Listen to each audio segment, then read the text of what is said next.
열왕기상 14장입니다.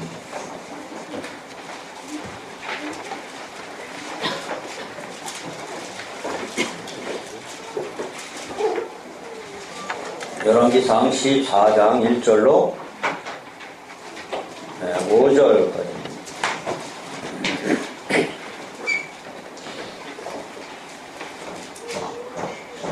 구약의 539페이지. 다 찾았으면 제가 먼저 적어봅니다. 그때 여로보암의 아들 아비야가 병든지라. 여로보암이 자기 아내에게 이르되 청하건대 일어나 변장하여 사람들이 그대가 여로보암의 아들을 가지지 못하게 하고 실로로 가라. 거기 선지자 아히야가 있나니 그는 이제 내가 백성의 왕이 될 것을 내게 말한 사람이라. 그대의 손에 떡 10개와 과자와 꿀 한 병을 가지고 그에게로 가라. 그가 그대에게 이 아이가 어떻게 될지를 알게 하리라. 여로보암의 아내가 대변하여 일어나 실로로 가서 아히야의 집에 이르니 아히야는 나이가 많아 눈이어도 보지 못하더라. 함께합니다. 여호와께서 아히야에게 이르시되 여로보암의 아내가 자기 아들이 병들었으므로 내게 물으러 오나니 너는 이러이러하게 대답하라. 그가 들어오게 다른 사람일지 함이니라. 아멘. 예. 안녕하세요.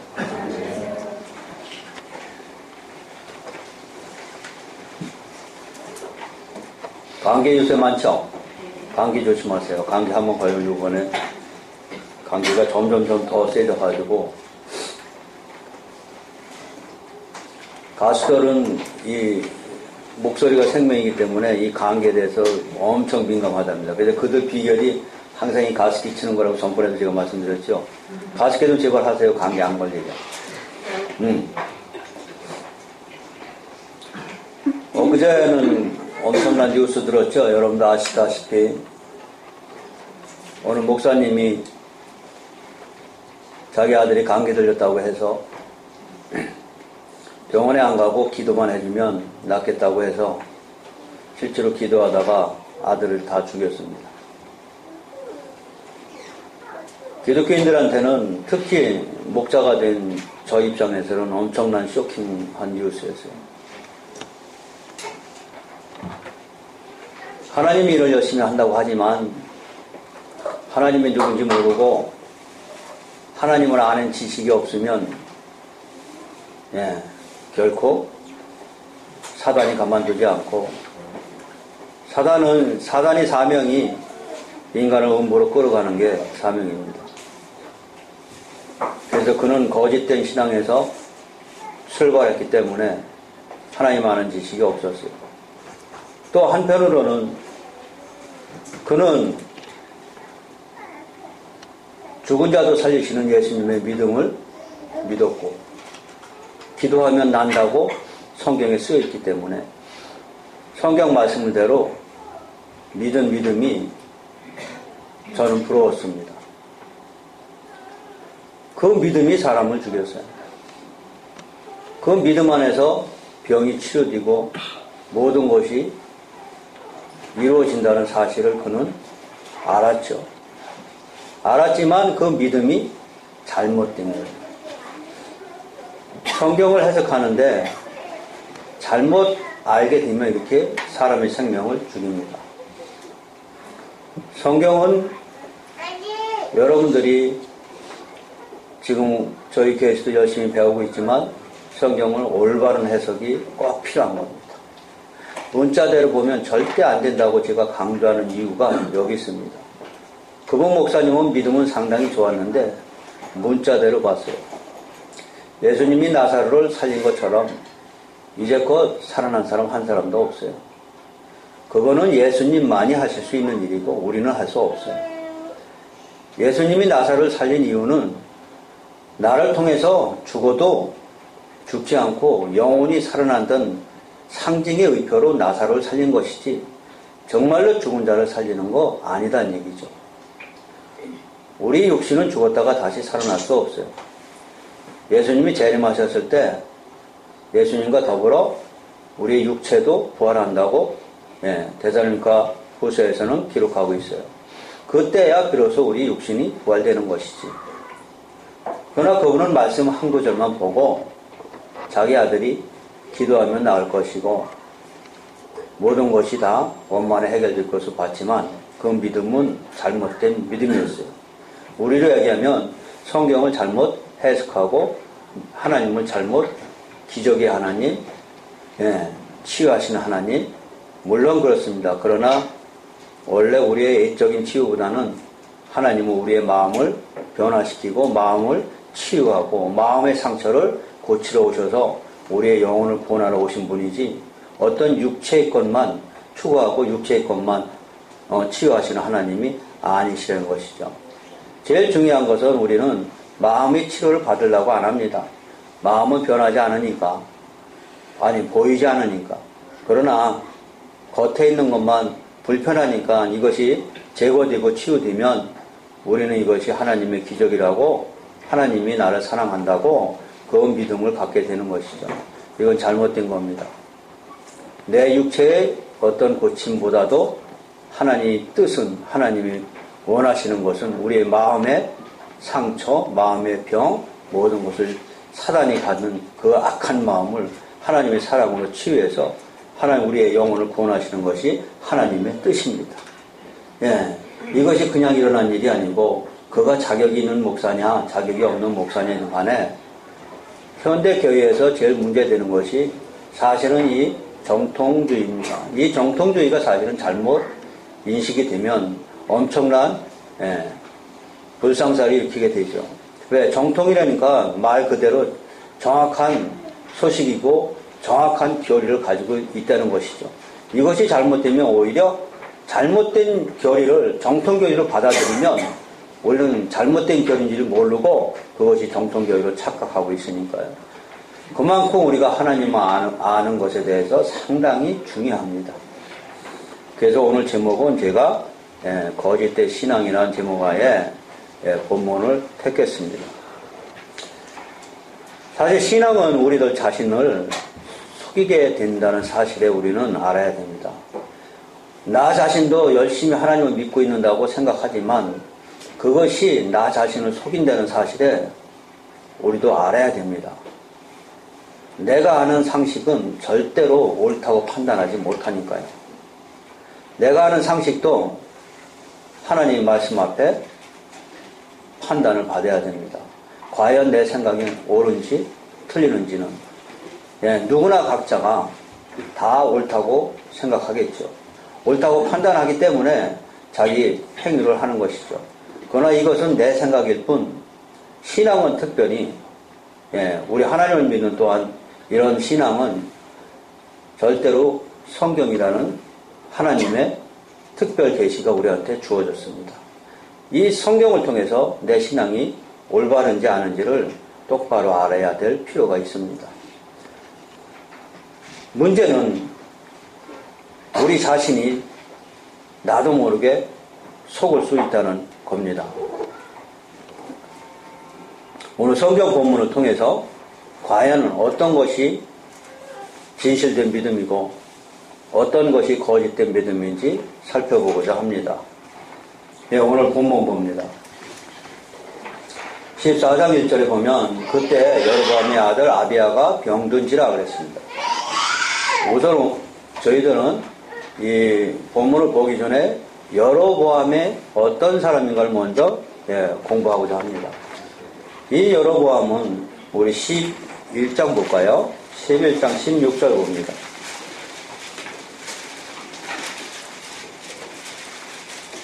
11장 26절에 보면 열왕기상 11장 26절에 보면 솔로몬의 신하 느밧의 아들 여로보암이 또한 손을 들어 왕을 대적하였으니 그는 에브라임 족속 스레다 사람이요 그의 어머니의 이름은 스루아인이 과부더라 그랬습니다. 여로보암이 에브라임 지파인 걸 알 수 있죠. 여러분 성경 공부할 때 이것은 상당히 중요합니다. 나중에 여로보암이 북이스라엘을 이끌고 10지파를 이끌고 북이스라엘 가서 에브라임이 주동자가 됩니다. 그래서 에브라임이 상당히 강한 자가 됐죠. 그래서 에브라임 지파가 여로보암인 걸 알 수 있어요. 27절에 보면 그가 손을 들어 왕을 대적하는 까닭은 이러하니 왜 대적하느냐? 솔로몬이 밀로를 건축하고 그의 아버지 다윗의 성읍이 무너진 것을 수축하였는데 중요한 말씀이죠. 그의 아버지 다윗의 성읍이 무너진 것을 다시 건축하겠다는 얘기입니다. 그러나 28절 보니까 이 사람은 여로보암은 큰 용사라 그럽니다. 솔로몬이 이 청년의 부지런함을 보고 세워 요셉 족속의 일을 감독하게 했더니 얘기했어요. 예, 성전을 짓는데 다윗의 무너진 성읍을 다시 짓는데 이 아마 여로보암은 건축가였던 것 같아요. 건축가이고 감독을 잘했기 때문에 그를 아마 맡겼던 것 같습니다. 29절에 보면 그 즈음에 여로보암이 예루살렘에서 나갈 때 실로 사람 선지자 아이야가 길에서 그를 만나니 아이야가 새 의복을 입었고 그 두 사람이 들에 있었더라 하면서 그 아이야 선지자가 지금도 우리 본문 14장에 나오죠. 그러면서 30절에 보면 자기가 옷은 입을 12조각으로 찢어가지고 12조각을 여로보암에게 줍니다. 그러면서 32절입니다. 오직 내 종 다윗을 위하고 이스라엘 모든 지파 중에 택한 성읍 예루살렘을 위하여 한 지파를 솔로몬에게 주고 나머지는 다 너에게 주겠다는 얘기입니다. 그러니까 10지파를 지금 여로보암에게 나눠주고 유다 지파하고 베냐민 지파가 지금 남습니다. 남유다는 게 두 지파만 남겨주겠다는 겁니다. 그랬더니 이 여로보암이 솔로몬이 죽고 나서 그 아들 르호보암이 12장에 나옵니다. 12장에 와가지고 그들이 그냥 떠나지 않았습니다. 4절에 보면 12장 4절 봅니다. 왕의 아버지가 우리의 멍에를 무겁게 하였으나 왕은 이제 왕의 아버지 가운데서 시킨 고역과 매운 무거운 멍에를 가볍게 하소서 그리하면 우리가 왕을 섬기겠나. 다시 말하면 솔로몬이 성전을 건축하는데 많은 백성들을 동역했고 아마 상당히 무리해서 노역을 시켰던 것 같습니다.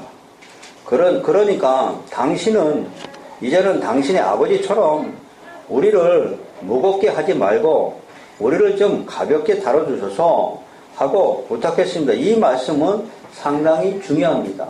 왜 중요하냐면 이 세상 왕은 이 백성을 노역시키고 그때만 해도 지금은 민주주의가 됐으니까 지금은 우리의 인권 시대가 열렸지만 그 당시에는 왕이라는 존재는 거의 왕이 법이었죠. 그렇기 때문에 국민들을 학살하고 노역을 시키고 국민들을 못 살게 굴었습니다. 그러니까 당신은 제발 그러지 말고 다른 왕 아버지처럼 하지 말고 우리를 잘 다스려달라는 얘기는 우리는 여기서 그냥 지나가면 안 된다고 그랬어요. 왜 그러느냐? 이 세상 왕은 백성들을 심하게 다뤘습니다. 그러나 우리에게 오실 새로운 왕 예수님은 우리를 때리고 징계하고 밟으려고 하는 것이 아니고 정말 우리를 대신해서 죽으신 왕이시죠. 그래서 지금 르호보암에게 여로보암이 하는 얘기는 당신은 하나님의 왕이고 하나님이 세우신 왕이므로 우리를 정말로 세상 왕과 달리 하나님의 사랑으로 이 백성을 다루어 달라는 부탁입니다. 그러나 7절에 보면 르호보암이 대답하여 이르되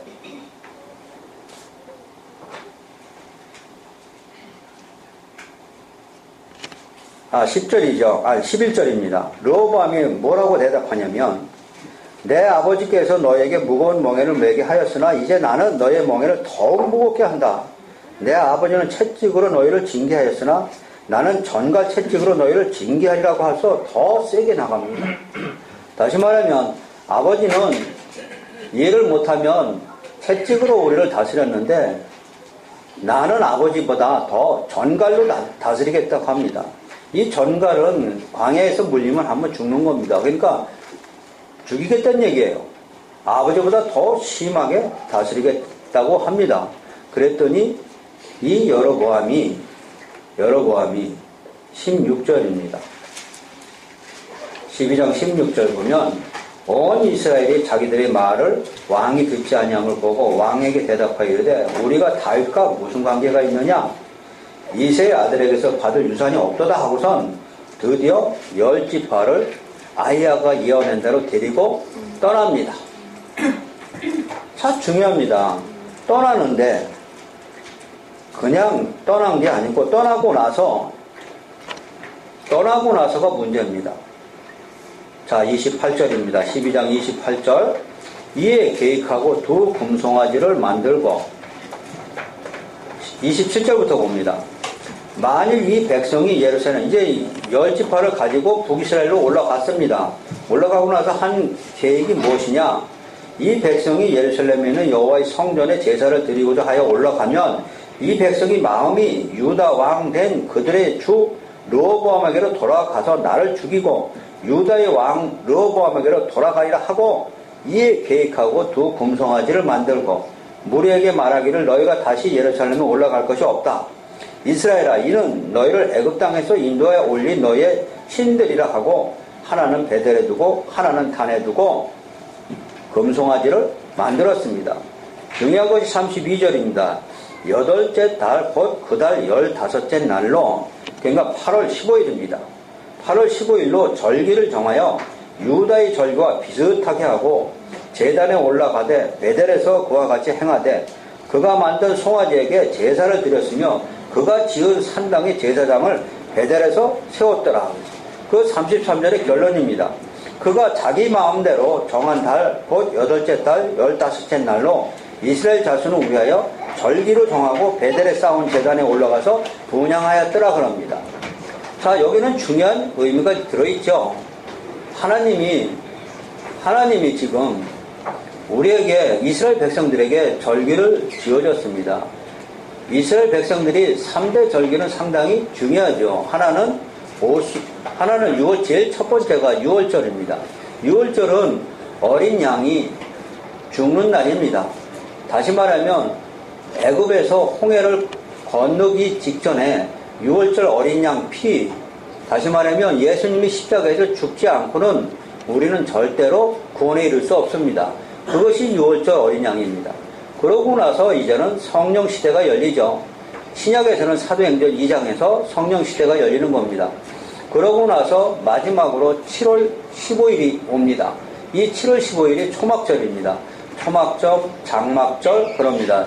이 초막절, 장막절은 우리가 죽어서 천국에 가서 해같이 빛나는 영광에 하나님과 더불어 예수님과 더불어 함께 사는 것을 이 땅에서 기념하는 절기가 초막절입니다.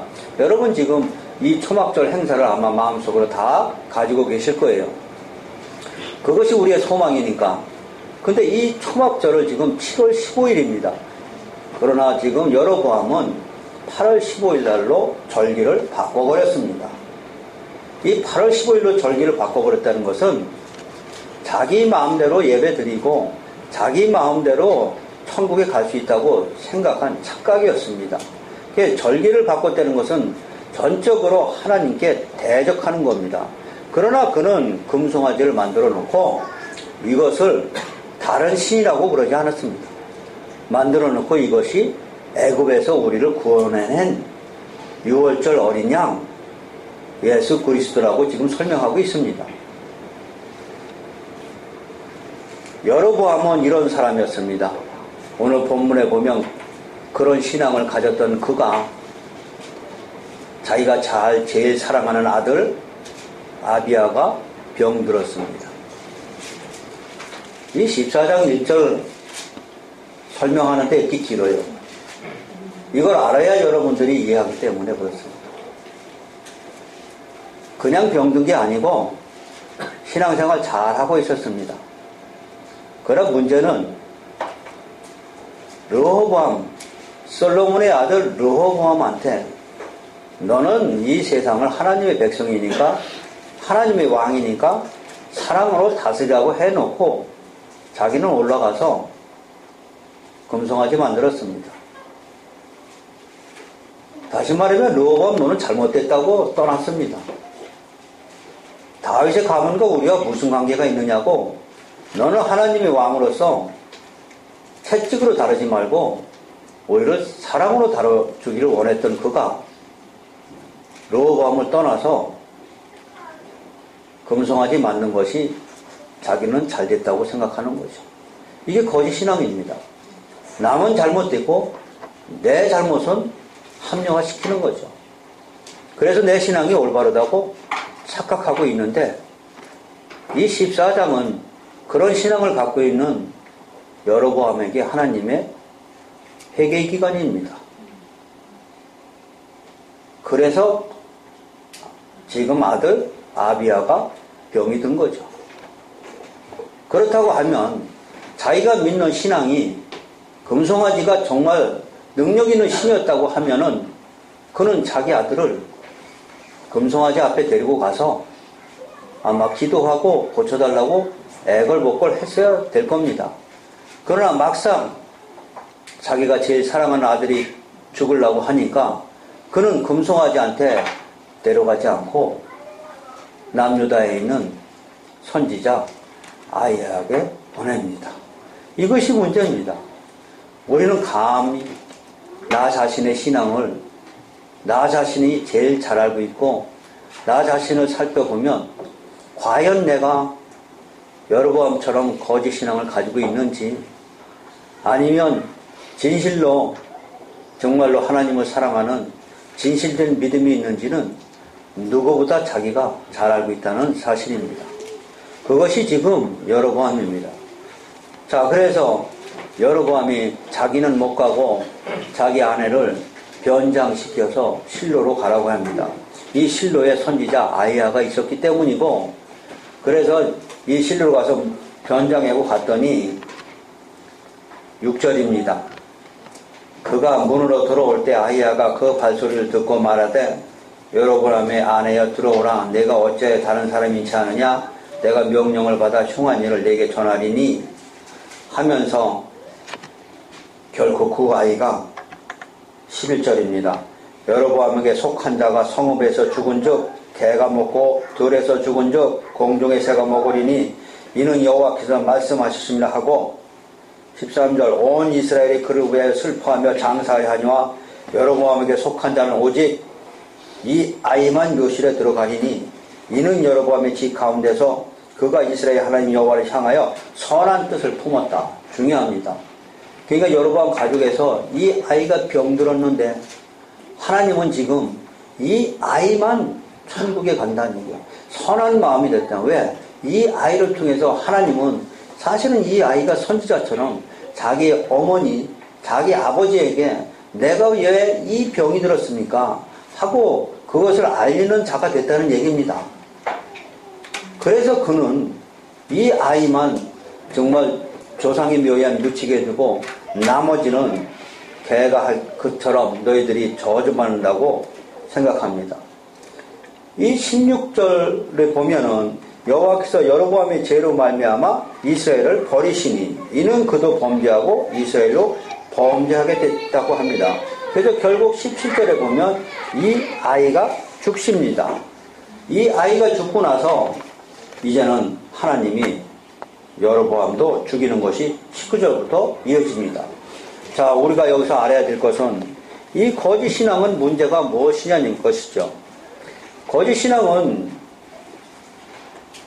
우리가 언뜻 보면 정통교리에서 제일 중요한 게 아마 교리일 겁니다. 교리가 잘못되면 우리는 당장 이단이라고 그러죠. 이 교리는 하나님을 예수를 또한 하나님의 아들로 인정해야 되고 우리 사도신경에서 믿음을 고백했듯이 동정녀 마리아에게 탄생되시고 성령으로 잉태되시고 죽었다가 부활하신 예수님을 믿는 것이 우리들입니다. 그러나 이 교리에서 이 사도신경은 이 교리를 압축한 것이 사도신경이에요. 믿음 고백은 바로 이것을 예수가 하나님의 아들이고 마리아 동정녀 몸에서 나셨고 또 성령으로 잉태되시고 죽으시고 부활하심을 또 그를 따라서 우리가 제사함을 받는 것을 믿는 걸 믿음이라고 해요. 이걸 우리는 다 알고 있어요. 이걸 우리는 교리라고 그래요. 그럼 거짓된 신앙 체계는 이 교리가 잘못된 걸 얘기하지 않아요. 교리는 누구나 다 잘 돼 있어요. 다 알고 있어요. 문제는 교리가 잘못된 게 아니고 내 신앙 자체가 잘못돼 있어요. 교리는 올바르게 서 있어요. 근데 우리는 내 신앙 자체는 점검하지 않는 거죠. 뭐만 보라고 그래? 교리만 잘못됐다는 거죠. 그래서 하나님의 교회 무슨 뭐예요? 이단 신천지? 뭐 또? 이단들이요? 그런 것이 교리만 잘못됐다고 나는 잘된 거로 하는데, 그들은 거짓 신앙 체계를 가지고 우리는 올바른 신앙 체계를 가졌다고 과연 생각할 수 있을까요? 저는 그렇게 생각하지 않아요. 그들보다 더 나쁜 것이 사실은 이 안에 있습니다. 이 안에 우리가 여러분처럼 정말 어떤 자기도 모르게 자기 신앙을 속이고 있는 그 자체가 잘못된 것이지, 사실은 교리가 잘못된 게 아니죠. 잘못된 교리는 금방 드러냅니다. 그러나 잘못된 신앙은 잘 드러나지 않습니다. 전부 다 속이고 있고 숨기고 있기 때문에 그렇습니다. 또 두 번째가 신앙이 미숙한 어린 상태를 말하지 않습니다. 신앙이 미숙한 어린 상태는 점점점 신앙을 성숙되어 가는 과정이 되면 올바르게 설 수 있어요. 근데 우리는 신앙이 미숙한 상태를 신앙이 잘못됐다고 절대 얘기하지 않거든요. 어린이일수록 신앙을 점점점 하나님 말씀 배워서 성숙되게 할 수 있으니까요. 또 세 번째는 우리가 어떤 성경적 지식이나 어떤 성경 지식에 대한 이해관계가 아느냐 모르냐가 신앙이 잘못된 것이라고 얘기하죠. 하지 않죠. 중요한 건 제가 말씀드렸듯이 우리 자신의 믿음이 어디서부터 출발하고 믿음이 어떤 것이냐, 성경적인 관점에서 나 자신을 내놓을 줄 알아야 되는 겁니다. 이 거짓 신앙 체제는 하나님의 생명이 없습니다. 열심히 믿고 있거든요. 이스라엘 백성들이 열심히 안 했습니까? 그들은 목숨을 다해서 열심히 했고, 목숨을 다해서 그들은 안식일날 지켰어요. 로마 티투스 장군이 AD 70년에 그들을 치러 갈 때 안식일날 쳐버렸어요. 왜? 그들은 안식일날 싸움도 하지 말아야 되고 칼도 들지 말아야 돼요. 그렇기 때문에 그들은 로마 군인들이 몰려와서 성벽을 넘어서 죽이려고 해도 앉아서 그냥 죽었어요. 우리가 볼 때 대단한 믿음입니다. 그는. 우리는 도저히 그런 믿음을 가질 수 없거든요. 그러나 그들은 뭐예요? 안식을 준수해야 되기 때문에 그냥 앉아 죽은 거예요. 그거를 잘 아는 이웃 국가들이 이스라엘을 치려면 안식일날 쳐야 된다는 것을 알고 있었죠. 왜? 그들은 안식일날 절대로 칼을 들지 않으니까요. 그러나 거기서 그 믿음 안에서 그들을 보호해주고 하나님이 그들을 건져냈습니까? 아니에요. 다 죽였습니다. 아까 소대에 말씀드렸던 어느 목사님처럼 자기 아들을 하나님 살려낼 거라고 그 믿음과 똑같은 믿음입니다. 그런 말씀을 믿는 믿음은 칭찬해 줄 만하지만 그것이 잘못됩니다. 말씀을 잘못 이해했다는 것이죠. 그것처럼 그들은 이 거짓 신앙 체계에는 절대로 생명이 없습니다. 왜 없을까요? 모조품이에요. 가짜란 말이에요. 내 자신이 가짜를 가지고 있기 때문에 이 안에서 생명도 없고 능력이 나오지 않는 것입니다. 또 하나 우리가 속을 수 있는 것은 그런 믿음 안에서도 또한 어떤 능력이 나올 수 있어요. 때때로는. 때때로는 기도해서 병을 고칠 수도 있고 때때로는 어떤 변화가 일어날 수 있습니다. 그러나 그것 가지고 우리는 하나님의 능력이 있고 생명이 살아있다고는 단정 못합니다. 우리 눈에는 그럴 것 같지만 성경적인 관점에서 볼 땐 신명기 13장도 그렇고 계시록 13장도 그렇게 얘기합니다. 무엇이라고 얘기하는가? 너희들이 거짓 선지자 하늘에서 불이 내려와서 사람이 죽었다가 살아나도 너희들은 거기 따라가지 말라는 거예요. 왜? 거기는 모조품이고 하나님의 어떤 기적과 이적이 물론 하나님도 있지만 사단도 영이기 때문에 부릴 수 있다는 것이죠. 거기에 올바른 신앙에 거기에 있지 않다는 겁니다.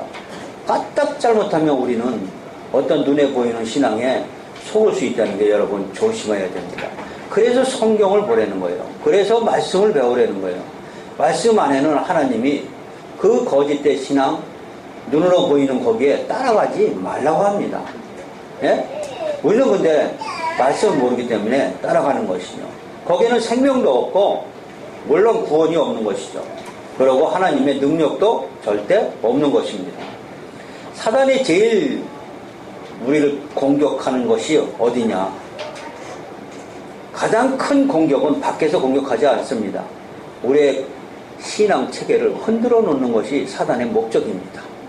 이 신앙 체계만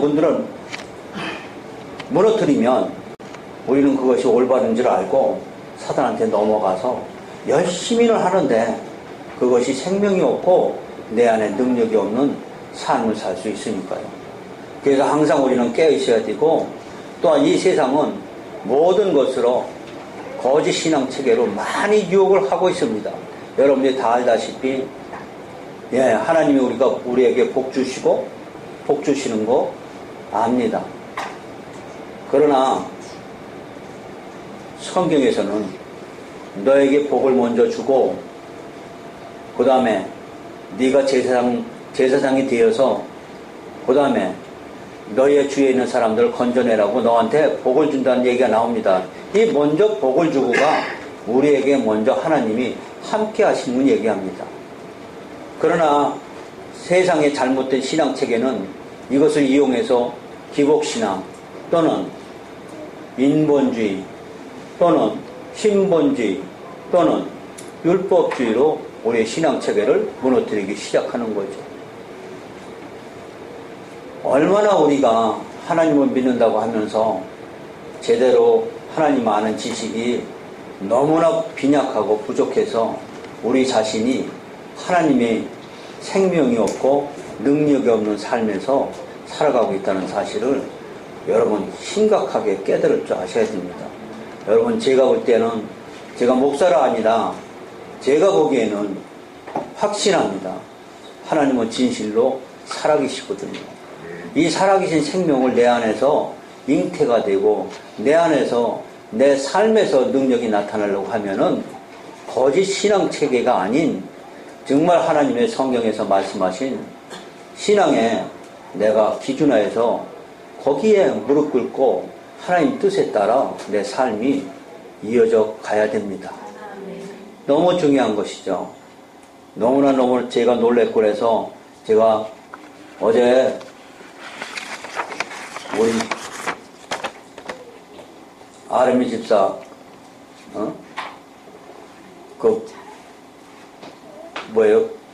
개원 미술학원 개원하는데 제가 어제 갔었거든요. 가가지고 기독교 백화점에 가서 이 선물에도 하나 해주려고 표 있잖아요. 그래서 그거를 좀 사러 갔더니 진짜 고를 게 없었어요. 전부 다 복 얘기로 거의 99%예요. 그래서 나는 이걸 주고 싶지 않은데 전부 복 얘기만 써가지고 그 인간이 이게 탐욕이에요. 그래서 말씀 보고 고른 게 어제 그겁니다. 나는 여호와의 주를 사랑한다고. 내 입장에서 나는 항상 주님을 사랑한다는 문구를 골라서 줬습니다. 그만큼 모든 기독교 백화점 안에는 기복신앙이 체계를 이루고 있고, 여러분 많은 사람이 많이 모인다고 해서 그것이 진리는 아닙니다. 항상 하나님과의 교제는 진실된 말씀 안에서 또한 내 삶에서 하나님의 정말 세미한 음성 듣고 그분의 뜻이 어디 있는지 나 자신을 판단하고 떠가지고 여기저기 막 왔다 갔다 하고 붕붕 날아다니지 마세요. 오히려 그런 신앙은 굴곡이 있는 신앙은 별로 안 좋아요. 굴곡이 있는 신앙은 무슨 일만 있으면 그냥 아이코 큰일 났구나, 지금 아이야처럼 여로보암처럼 큰일 났구나 하고선 그때서 돌아서지 마시고 평소에 항상 안전된 믿음이 있는 사람은 갑자기 어떤 일이 닥쳐서도 동의하지 않습니다. 동의하지 않고 자기의 믿음 그 자체로 그냥 나가게 돼 있어요. 그래서 진짜 잔잔한 호수처럼 항상 처음부터 끝까지 하나님의 믿음이 여러분에게 임하시기를 주님의 이름으로 축원합니다. 기도합니다.